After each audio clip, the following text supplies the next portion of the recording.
Melanjutkan yaitu kajian kitab Bulughul Maram karya Al-Hafidz Ibnu Hajar Al-Asqalani. Temanya adalah zikir dan doa. Wa an Umar qala kana Rasulullah sallallahu alaihi wasallam idza madda yadayhi fid du'a lam yaruddahuma hatta yamsaha bihima wajha. Jadi Rasulullah sallallahu alaihi wasallam itu membiasakan idza madda yadayhi. Jadi yang namanya berdoa itu ini, dia lurus sama sini, begini dia. Jadi lurus sama mangkibai namanya, lurus sama sini. Jadi ketika Rasulullah idza madda yadayhi fid du'a lam yaruddahuma, jadi tidak menarik tangannya hatta sampai yamsaha bihima wajhahu. Kita sering ya begini ya. Jadi ketika selesai doa ini. Kenapa seperti itu? Ketika kita meminta sesuatu kepada Allah itu kan apa yang menjadi hajat kita, apa yang menjadi kesulitan itu kita pinta kepada Allah. Dari Allah itu ke tangan kita apa? Rahmat namanya. Jadi rahmat yang ada di tangan, kenapa harus ke muka? Kenapa bukan ke lengan atau ke dada? Karena anggota badan yang paling kita hormati apa? Muka. Maka ketika rahmat itu ada di tangan, maka rahmat yang ada di tangan itu kembalikan kepada anggota badan yang paling mulia, yaitu muka. Maka ada sahabat Rasul yang disebut karramallah wajhah. Jadi Allah memuliakan wajahnya sampai melihatnya itu menjadi pahala. Siapa itu? Ali bin Abi Thalib. Jadi itu. Sampai Allah muliakan ketika orang-orang itu melihat wajahnya. Jadi ketika kita meminta kepada Allah, meminta agar hajat kita terkabul, ketika diterima maka rahmat itu turun. Turunnya rahmat lewat tangan. Untuk menghormati rahmat itu atau rasa bersyukur kita, maka tangan itu kita cium. Itu maksudnya bukan mencium tangan, tapi mencium, menghormati, takrim kepada rahmat itu. Rahmat yang Allah berikan. Ketika sudah jatuh rahmat itu ke tangan, harapannya apa? Doa kita cepat terkabul. Jadi karena yang anggota badan yang paling mulia adalah wajah. Jadi kenapa kok bukan ke dada, kemudian ke bahu, ke pundak atau ke perut? Enggak. Ini ke muka. Jadi hatta yamsaha bihima wajha. Jadi tidak menurunkan tangannya sampai gini, sampai diciumkan, sampai mencium wajahnya. Jadi itu. Kemudian wa an ibni Mas'udin radhiyallahu anhu qala Rasulullah sallallahu alaihi wasallam inna aulan nasi bi yaumal qiyamati aktsaruhum alayya sholatan. Jadi yang namanya zikir itu banyak. Jadi kenapa zikir itu atau kalimat-kalimat thayyibah itu sering kita dengar. Mungkin kita hanya melafalkan hanya di mulut saja. Coba itu setiap kalimat zikir itu resapi, tumakninahkan. Jadi bukan hanya di lisan saja, tetapi mantapkan. Kalau tidak kuat lama, kalau tidak tahan lama untuk berzikir, maka sebentar saja. Yang penting tumakninah, yang penting khusyuk. Siapa tahu dengan kemantapan kita, meskipun dalam waktu yang pendek, itu membuahkan hasil apa? Lanjut ketika selesai zikir kita berdoa, lanjut mendapat rahmat, lanjut apa? Hajat kita cepat terkabul. Membiasakan itu. Jadi jangan asal zikir hanya di mulut saja. Harus diresapi. Kalau takut lama mungkin punya aktivitas apa, mungkin mungkin dia kerja atau punya aktivitas bisnis apa, maka ambillah waktu sedikit. Yang penting apa? Dawam, terus menerus. Itu yang dinamakan istiqomah. Nah ini adalah yang hadis ini berkaitan dengan sholawat. Sesungguhnya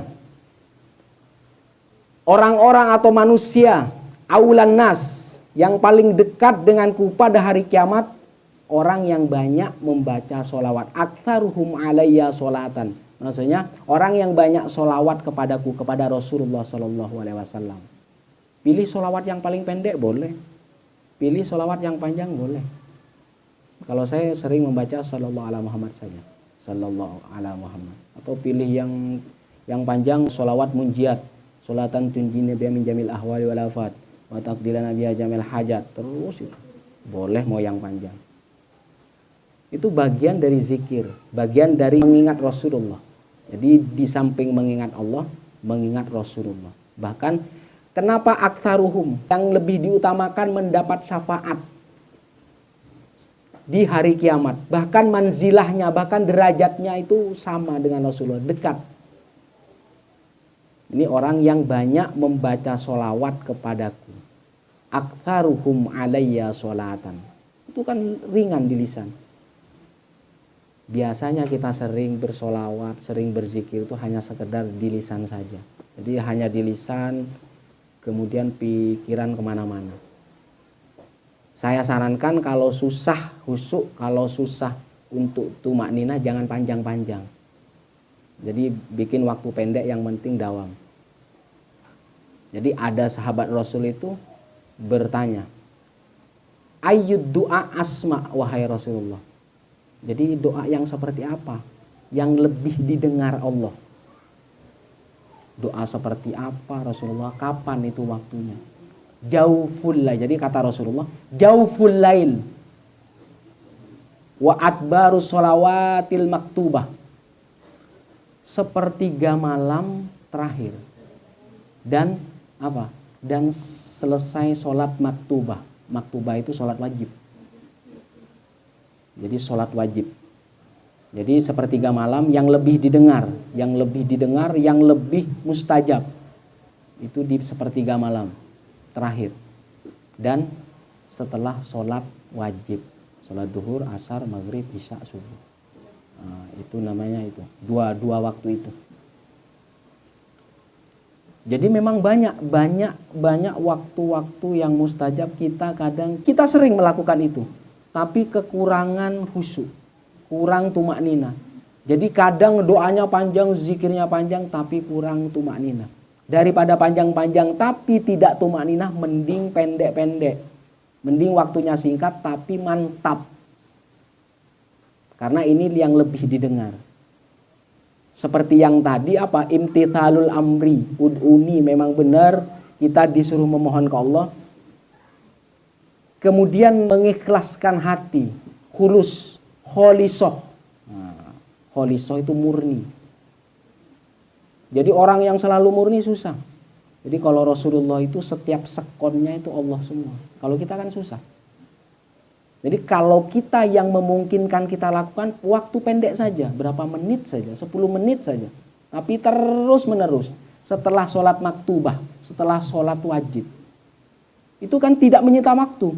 Jadi yang alasan kerja, yang alasan bisnis, yang alasan dagang, itu nggak ada alasan. Karena waktunya pendek. Jadi kalau misalkan sholatnya 5 menit, zikirnya berapa menit? Cukup 5 menit terus, tapi khusyuk benar-benar. Jadi kalau kita mengambil panjang tapi main-main, mendingan yang pendek tapi apa? Mantap, khusyuk dan tumakninah. Jadi tumakninah itu artinya ketenangan. Jadi hanya kita dan Allah saja. Jadi yang tadi mukhul ibadah itu inqitaul amri. Jadi memutuskan segala perkara selain Allah. Jadi antara kita dan itu yang namanya tumakninah dan khusyuk. Khusyuk itu menunjukkan itu takut. Jadi khusyuk itu artinya takut. Ketika selesai sholat maktubah, ketika selesai berzikir, ketika selesai doa, kita boleh beraktivitas lagi. Kita boleh memikirkan dunia kita. Maka itulah faktor keseimbangannya ada di sana. Siapa tahu yang sedikit itu hanya 10 menit, hanya 15 menit, membuat apa yang kita usahakan setelah kita sholat, berzikir dan berdoa itu membuahkan keberkahan. Itu kita nggak tahu. Nah, itu yang dimaksud keseimbangan. Maka ketika ada orang kaya kekayaannya kekayaan yang berkah. Bukan hanya kaya saja. Jadi hati tetap terisi. Nah, itu makna dari doa, kemudian ada zikir, kemudian ada sholawat. Bukan hanya mengingat Allah, tapi mengingat Rasulullah dengan bersolawat. Selanjutnya, Wan Shaddad bin Aus radhiyallahu anhu qala Rasulullah sallallahu alaihi wasallam, Sayyidul istighfar Ayyaqulal abdu Allahumma anta rabbi la ilaha illa anta khalaqtani wa ana abduka wa ana ala ahdika wa wa'dika mastata'tu a'udzu bika min syarri ma sana'tu abu'u laka bi ni'matika alayya wa abu'u bi dzambi faghfirli fa innaka la yaghfiru dzunuba fa innahu la yaghfiru dzunuba illa anta. Sayyidul istighfar. Apa artinya istighfar? Apa artinya istighfar? Meminta ampun. Jadi ada istighfar, ada sayyidul istighfar. Jadi kalimat-kalimat atau doa istighfar ini bosnya istighfar. Sayyidnya, tuannya istighfar apa? Ini panjang. Allahumma anta rabbi la ilaha illa anta khalaqtani wa ana abduka wa ana ala ahdika wa wa'dika mastata'tu a'udzu bika min syarri ma sana'tu abu'u laka bi ni'matika alayya wa abu'u bi dzambi faghfirli fa innahu la yaghfiru dzunuba illa anta. Allahumma anta rabbi, ya Allah, engkau adalah Tuhanku, tidak ada Tuhan selain engkau. Engkau yang menciptakanku. Wa ana abduka, dan aku adalah hambamu. Wa ana ala ahdika wa wa'dika mastata'tu. Sesungguhnya aku ini sebenarnya dalam ikatanmu. Jadi sebelum manusia itu dilahirkan masih berbentuk ruh, itu mengikat janji. Mengaku bahwasanya Allah itu Tuhan. Dan ketika kamu akan lahir di dunia, kamu akan terus beriman kepadaku, akan terus menyembahku. Ketika kamu terus menyembah sampai akhir hayatmu, maka akan aku ganti, akan aku ganjar. Dengan ganjaran yang macam-macam. Bukan hanya kenikmatan di akhirat kelak, tapi kenikmatan dunia. Ala ahdika wa wa'dika. Jadi kita terikat janji dengan Allah. Mastata'tu, semampuku. A'udzubika min syarri ma sana'tu, dan aku berlindung dari keburukan-keburukan yang aku perbuat. Abu'ulaka bi ni'matika alayya, dan aku mengakui, menyaksikan bahwasannya dengan nikmatku yang engkau berikan, kemudian wa abu'u bi dzambi, dan aku mengakui dengan dosaku, maka ampunilah dosaku. Faghfirli fa innahu la yaghfiru dzunuba illa anta. Maka sesungguhnya tidak ada yang bisa mengampuni dosaku kecuali engkau. Ini adalah iktiraf, pengakuan kita bahwa kita lemah, kita terikat janji, bukan janji ketika sudah di dunia, tapi janji ketika masih dalam ruh, dalam bentuk ruh kita terikat janji itu. Maka ketika sudah lahir di dunia, kenapa itu harus diakekah? Karena kullu mauludin, jadi murtahanun bi akikah. Jadi kayak barang gadaian. Jadi kalau ada orang tua, seorang ibu melahirkan, anaknya itu titipan, gadaian. Maka membayar gadainya dengan apa? Dengan akekah. Jadi ketika sudah membayar akekah, jadi kalau laki-laki 2 kambing, kalau perempuan 1 kambing, itu selesai gadainya. Sampai kemudian dipotong rambutnya, sampai ditahnik. Itu menunjukkan bahwasanya kita menghormati barang titipan ini. Siapa tahu ini yang akan mendoakan kita. Karena ketika kita mati, anak ini yang akan melanjutkan, yang akan terus berjalan sampai doanya, sampai memberi makanan dengan doa anak soleh ini, meskipun kita sebagai orang tua sudah berada di alam barzakh. Nah, ini terus menerus seperti itu. Ini terikat, jadi terikat. Ala ahdika wa wa'dika mastata'tu, terikat janji dengan Allah. Maka ketika orang itu terus-menerus mempertahankan imannya sampai sakaratul maut, maka diganjar oleh Allah kenikmatan dunia dan akhirat. A'udzubika min syarri ma sana'tu, dan aku berlindung dari kejahatan yang aku perbuat. Karena manusia itu lemah, pasti ada kesalahan, pasti ada kehilapan. Dan jangan lupa, ketika kita selalu seperti ini, ada surat Al-Baqarah di ayat yang terakhir. Jadi la tu'akhidna inna sina o akhtona. Jangan langsung hukum, ya Allah, ketika aku melakukan kesalahan, ketika aku lupa. Jangan dicatat dulu, jangan dihukum dulu. Tangguhkan sebentar sampai dia itu meminta ampun. Jadi bukan langsung ketika melakukan kesalahan atau mungkin dia lupa, dia khilaf, tidak langsung dihukum, tetapi ditunggu agar dia sadar kemudian beristighfar. Ini adalah sayyidul istighfar. A'udzubika min syarri ma sana'tu, aku berlindung dari kejahatan yang aku berbuat. Abu'u laka bi ni'matika alayya, Kenikmatan-kenikmatan yang kita terima, kesenangan-kesenangan yang kita nikmati itu sebenarnya harus diakui. Aku akui itu kenikmatanmu. Wa abu'u bidzambi, dan aku mengakui kesalahan dan dosaku. Faghfirli, maka dari itu ampuni dosa-dosaku. Fa innahu la yaghfiru dzunuba illa anta, enggak ada sesuatu yang bisa mengampuni kecuali Engkau. Ini adalah panjang ya istighfar. Jadi kalau yang pendek kan astaghfirullahaladzim. Kalau ditambah wa atubu ilaih. Astaghfirullahaladzim li atau wali walidayya. Jadi kalau saya setelah sholat itu zikirnya astaghfirullahaladzim li saya, wali walidayya kedua orang tua, wali ashabil hukukil wajibati alayya. Orang hidup itu tidak lepas dari apa? Hak dan kewajiban. Jadi kalau kita menyewa rumah, apa? Hak kita memakai rumah. Kewajiban kita apa? Membayar uang sewanya. Maka orang yang punya hak dan kewajiban kepada kita itu kita mintakan ampun apa? Biar transaksinya biar lancar, biar nggak ada pertengkaran, biar kita mudah membayar kewajiban itu. Ketika kita tidak bisa membayar kewajiban itu, kita tidak ditekan-tekan. Maka orang yang punya hak dan kewajiban kepada kita dimintai ampun. Li wali walidayya wali ashabil hukukil wajibati alayya. Orang-orang yang punya hak dan kewajiban atas saya itu juga dimintakan ampun. Agar apa? Agar kehidupan sosial kita baik. Agar kehidupan sosial kita membuahkan kebahagiaan, membuahkan kenikmatan bukan untuk kita saja, sampai di sekeliling kita. Itu bisa yang pendek, bisa yang panjang, bisa sayyidul istighfar ini. Wa abu bi ni'matika alayya wa abu bi dzambi faghfiri fa innahu la yaghfiru dzunuba illa anta, karena enggak ada yang bisa mengampuni kecuali Engkau ya Allah. Ini pengakuan, iktiraf bahwasanya kita itu lemah. Wa an ibni Umar radhiyallahu anhu qala Rasulullah sallallahu alaihi wasallam, lam yakun Rasulullah yada' haulail kalimat hina yumsi wa hina yusbih. Jadi Rasulullah tidak pernah meninggalkan kalimat-kalimat ini waktu petang dan waktu yusbih. Yusbih itu artinya pagi. Allahumma inni as'alukal afiyata.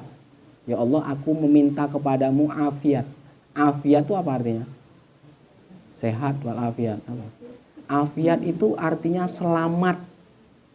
Fi dini wa dunyaya wa ahli wa mali. Selamat dalam agamaku. Jadi maksudnya selamat agamaku itu kita mempertahankan iman kita sampai sakaratul maut. Sampai apa? La ilaha illallah. Jadi ketika sakaratul maut itu bilang la ilaha illallah. Ini adalah kunci surga. La ilaha illallah adalah yamna'ul kalimat, yamna'ul khulud finnar. Kalimat la ilaha illallah itu melarang kita kekal di neraka. Yamna'ul khulud. Itu tidak mungkin kekal. Kenapa? Karena saktinya la ilaha illallah Muhammadur Rasulullah. Ya kalau 100 tahun yang penting tidak kekal itu. Jadi yang namanya umat Muhammad itu semuanya masuk surga. Semuanya masuk surga. Ada yang mampir dulu di neraka, ada berapa tahun, ada yang dihisap dulu. Ada bigoiri hisab. Apa artinya bigoiri hisab? Bigoiri hisab itu tanpa dihisap. Apa? Masuk surganya karena rahmatnya Allah. Karena Allah berkehendak meskipun ada dosanya loh. Meskipun bukan bersih, bukan. Ada dosanya tetapi ada amalan-amalan yang Allah kehendaki, amalan-amalan yang Allah sukai. Maka sudah tanpa perhitungan sudah masuk ke surga saja. Itu namanya bighairi hisab, tanpa perhitungan. Jadi kalau yang namanya tanpa perhitungan itu tidak menilai dia buruk, tidak menilai dia berapa, ininya ditambah berapa enggak. Jadi bukan bersih saja, bukan karena dia bersih masuk ke surga, bukan. Karena segala dosanya sudah diampuni karena Allah ridho. Atau mungkin dia sesekali di dalam hidup dia pernah menangis karena Allah. Itu ada yang seperti itu. Pernah menangis karena Allah. Jadi sehingga air matanya itu sampai menyentuh bulu-bulunya, sampai menyentuh itu, dia itu menggugat. Saya pernah menangis, Allah, kenapa saya dimasukkan ke neraka? Pernah sekali. Ini menjadi saksi apa? Makanya ketika semuanya dosa diampuni karena rahmat Allah, maka bighairi hisab, tanpa perhitungan. Jadi jangan disangka orang yang masuk surga itu banyak kebaikannya, kita jangan disangka. Karena dosa kita diampuni dan Allah tidak perhitungan dengan kita. Jadi itu namanya bighairi hisab. Allahumma inni as'alukal afiyah. Allah minta selamat fi dini, agamaku, keselamatan dalam agamaku. Wa dunyaya, duniaku. Maksudnya kita terhindar dari keburukan-keburukan dunia. Syarruha, keburukan dunia. Apa saja yang buruk, yang kita tidak kehendaki. Wa ahli, dan keluarga kita diselamatkan dari penyakit-penyakit yang susah sembuhnya. Jadi penyakit yang susah sembuhnya, ya kalau sakit wajar. Tapi yang bisa sembuh. Ada penyakit yang susah sembuhnya, perlu seperti itu. Ini minta Allahumma inna as'alukal afiyata wa ahli fi dini wa dunyaya wa ahli. Keluargaku jangan kena penyakit yang susah sembuhnya. Wa mali, ketika kita berusaha, berbisnis, jangan sampai rugi. Rugi juga jangan banyak-banyak. Jangan sampai kita bangkrut, jatuh, membuat kita susah. Jadi untung rugi itu biasa ya dalam kita berusaha. Tetapi jangan sampai menjatuhkan kita. Maka kita minta Allahumma inni as'alukal afiyata fi mali. Minta keselamatan kita di dalam harta kita. Dan Rasulullah tidak pernah meninggalkan ini dalam keadaan petang, dalam waktu sore dan waktu pagi, selalu berdoa ini. Allahumma astur aurati wa amin rawati wahfatni min baini yadayya wa min khalfi wa an yamini wa an shimali wa min fawqi wa a'udzu bi'azamatika an ughtala min tahti. Ini kelanjutannya tadi. Allah mastur aurati, ya Allah tutupkanlah badanku dari, jadi kalau kita menutupi badan jangan membuat kita malu. Jadi jangan kita membuat malu kepada orang lain. Wa amin rawati, nah, yang takut, yang khawatir, yang sering khawatir, kita kan sering itu. Khawatir, takut nggak bayar ini, takut anaknya begini begitu. Maka amin rawati, maka amankan kekhawatiranku ya Allah. Amankan ketakutanku, jangan sampai aku takut. Takut ini juga bagian dari ujian. Ketika orang lulus dari takut, maka dia akan selalu berani. Wahfatni min baina yadayya, jaga aku dari depan. Jadi ini wahfatni min baini yadaya, jadi jaga aku dari bagian depan. Wa min khalfi, dari bagian belakang. Wa an yamini, dari kanan. Wa an shimali, dari kiri. Wa min fawqi, dari atas. Wa a'udzubika bi'azamatika an ughtala min tahti. Dan aku juga minta penjagaan dari Allah, apa? Bahaya yang datang dari bawah kita. Itu namanya selamat. Jadi ada kadang orang kena bencana, ada sebagian yang selamat. Itu bagian dari Allah selamatkan. Karena kita tidak tahu, karena kita tidak waspada, maka minta penjagaan dari Allah. Dari atas, dari bawah, dari samping kanan, samping kiri, dari depan, dari belakang. Karena kita tidak tahu. Kita tidak selalu waspada. Maka Allah yang mengamankan ketakutan dan kekhawatiran kita. Kita yang namanya khawatir itu adalah manusiawi. Tapi ketika takut dan khawatir berlebihan akan membuat psikis kita lemah. Akan membuat kesehatan kita menurun. Maka kita akan menjadi sakit. Ketika sakit terus menerus maka terus kronis saja. Sampai mengeluarkan biaya berobat bermacam-macam. Sehingga apa? Meninggal dunia. Itu naudzubillah min dzalik.